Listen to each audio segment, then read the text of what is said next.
ओम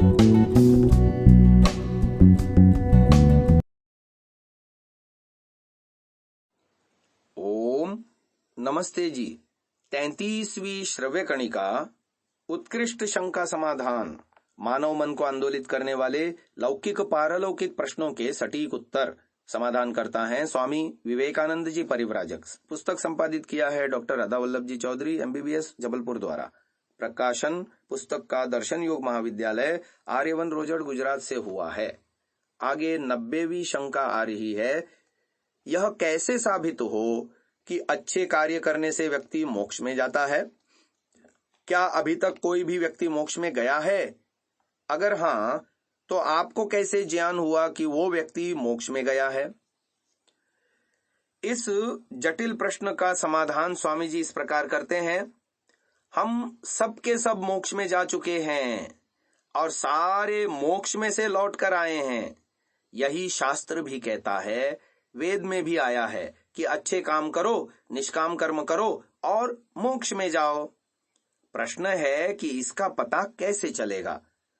आपको भी बता देता हूं, आपको भी पता चलेगा, मुझे भी और सबको पता चलेगा। जो व्यक्ति मोक्ष में जा रहा है वो स्वयं ज्ञान रखता है कि अब मेरा मोक्ष होगा या अभी और जन्म लेना होगा।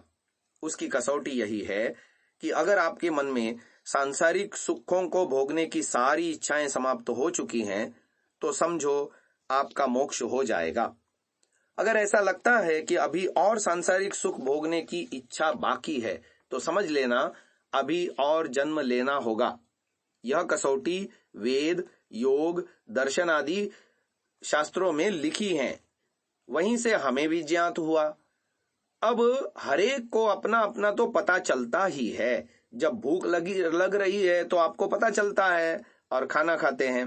पूरा पेट भर जाता है तो आपको पता चलता है कि अब पेट भर गया है, अब और नहीं खाना। ऐसे ही इच्छाएं समाप्त हो गईं, यह भी पता चलेगा। और सांसारिक सुख अब और नहीं भोगना, पूरा हो गया। बस तब समझ लेना कि मुझे अब मोक्ष मिलने की मेरी स्थिति है। अगर अनादिकाल से आज तक एक भी मोक्ष में नहीं गया तो ऐसा मानो तो भविष्य में क्या कोई जा पाएगा? भविष्य में भी नहीं जा पाएगा। इसका मतलब है भगवान यह झूठ बोलता है कि तुम मोक्ष में जाओ, लेकिन ऐसा तो नहीं है। भगवान ने सच कहा है। भगवान कहता है कि पुरुषार्थ करो और मोक्ष में जाओ। इसका मतलब मोक्ष में जाना संभव है। अगर संभव है तो पहले भी बहुत सारे लोग गए और आगे भी लोग जाएंगे। आप भी गए थे, हम भी गए थे और फिर जाएंगे। जोर लगाएंगे तो जाएंगे। यह सन्यास किस लिए किया जाता है? क्या व्यापार करने के लिए, पैसा कमाने के लिए? नहीं, सन्यास का एक ही उद्देश्य है, मोक्ष में जाना। सन्यास के बाद फिर मोक्ष होता है। सन्यासी बनने से तो लोगों को डर लगता है कि हमको सन्यासी बनवाकर घर छुड़वा देंगे। मोक्ष में जाने के लिए सन्यास लेना अनिवार्य, कंपलसरी है।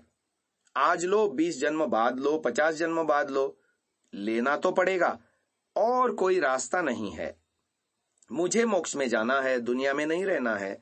मेरी समझ में बात आ गई। आप भी प्रयास करें, आपको भी धीरे धीरे समझ में आएगा। हमारे गुरुजी कहते हैं, स्वार्थी मत बनना, औरों को भी साथ लेकर जाना। इसलिए मेरी ड्यूटी लगा रखी है, जाओ प्रचार करो, दूसरे लोगों को भी साथ में लेते चलो। अकेले मोक्ष में मत जाना। घर छोड़ना पड़ेगा, संसार छोड़ना पड़ेगा, तभी मोक्ष होगा।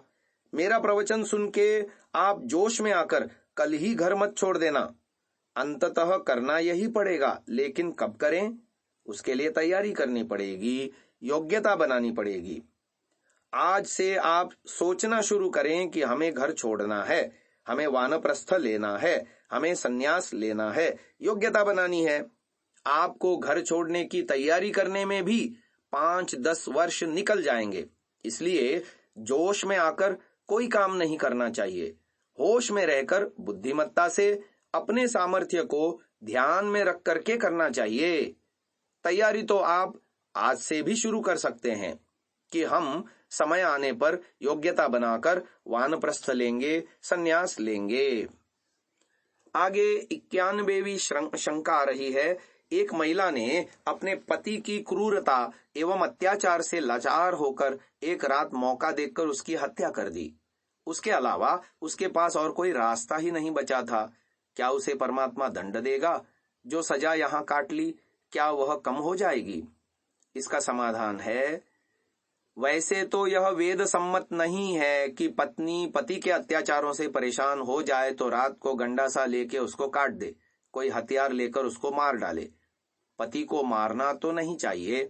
अगर पति के अत्याचारों से परेशान है तो वो राजा को शिकायत करे, कोर्ट में जाए कि साहब मेरा पति मुझे परेशान करता है, उसको ठीक करें, न्याय करें। वस्तुतः पत्नी को ऐसा करना चाहिए। यदि पत्नी ने पति की हत्या कर ही दी तो फिर अपराध तो किया है, उसका दंड भी मिलेगा। अब क्या दंड मिलेगा यह तो पूरा पूरा भगवान ही जाने, हम पूरा पूरा नहीं समझ पाएंगे। कर्मफल बड़ा विचित्र है, बड़ा कठिन है, गंभीर है।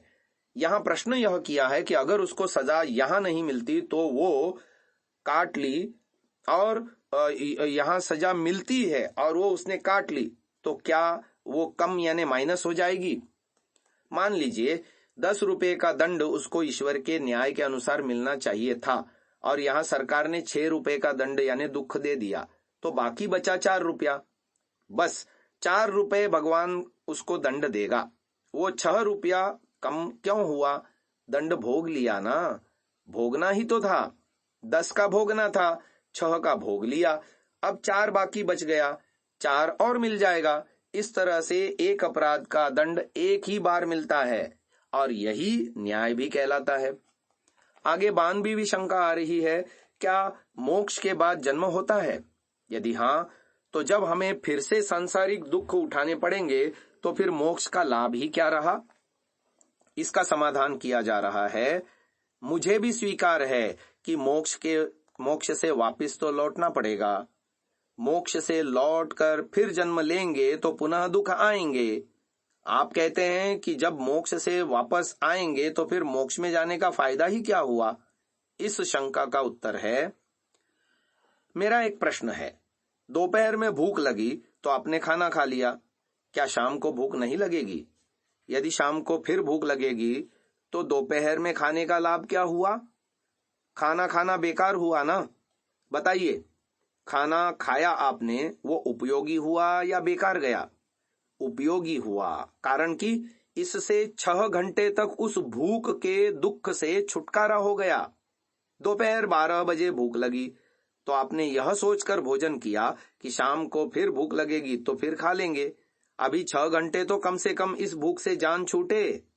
अगर 6 घंटे तक भूख के दुख से छुटकारा पाने के लिए आप भोजन करते हैं तो 31 नील 10 खरब 40 अरब वर्षों तक दुख से नितांत छुटकारा पाने के लिए यानी मोक्ष के लिए प्रयास क्यों न करें?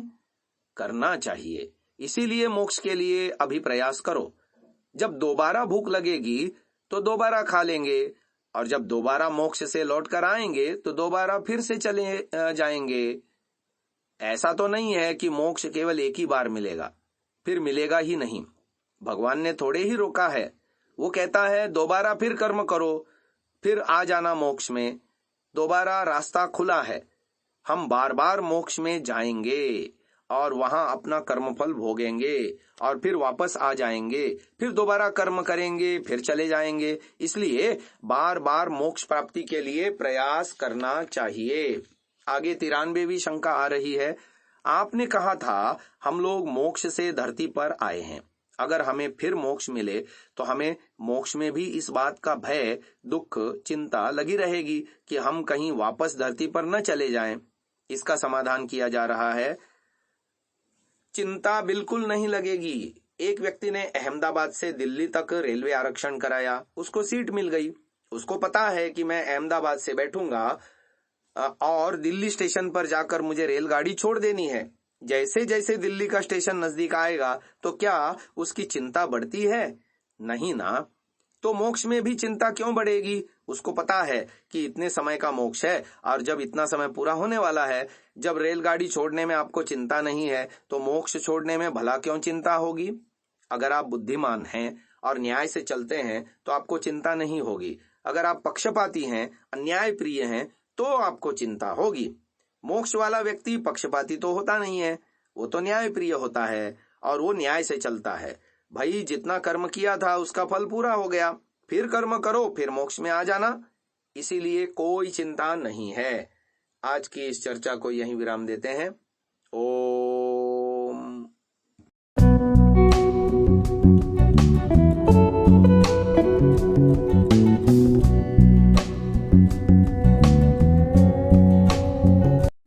डाउनलोड सांसा ऐप, आरवीरदल ऐप, विजिट sansa.org, rvirdal.in।